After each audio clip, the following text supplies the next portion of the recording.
Omurukiko asabire besitekera kahabwa Mbarara City arukuherezayo ripoti y'akatare yarekire ngu hariho abashubuzi na munonga b'ebyenyanja abayangire kushashura omushoro kandi abandi abahirwe obuduuka abarukuhika 30 tibakabutahamuga kwihanibwa bakwasa.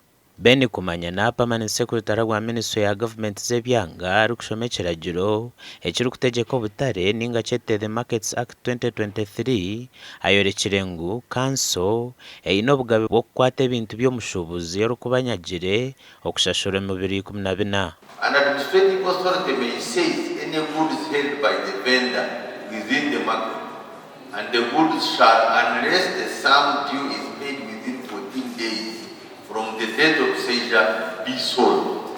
So it's no longer joking, it's no longer serious business. Why would you have, if somebody was a serious vendor, how can you pay to be in that beautiful money? Nagira ngu hakikwatire n'obuduuka obu bakama babo batakatahiremu omushubuzi arikumara emyezi 3 atakatahire mu kaduuka ke bashemereire kukagaba. Section 22 says a person shall be deemed to have abandoned the workspace, shop, pit, or store allocated to the person if that person, one, has not occupied the workspace for 3 months. So just to count, the law allows you after 3 months to evict using Uganda police. You don't need any authority from anyone. You only need to inform authority that you are going to cause an eviction.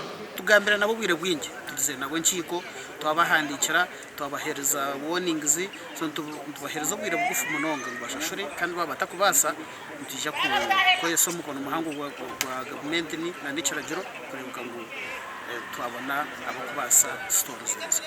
Emmanuel Muhumuza chairman w'abashubuzi mu Central Market nagira ngu zimwe hanshonga eziretira abashubuzi babura kuzo mu buduko obwo oburukushangwa hamwariro gwa kana no kushanga ngu enyuma y'akatare tariyo mihanda iri kutemba mu katarako abebembezi nibajanga umwaka gw'esente ogw'2022 ku 2023 Kanso karunda na sente zirukwingana miliyoni 2.3 kandi obwe bashemeye kuba nibiha miliyoni zirukurenga rukaga buri mwaka ekiba kugira ngu naho bw'abashubuzi abatarukwenda kushashura.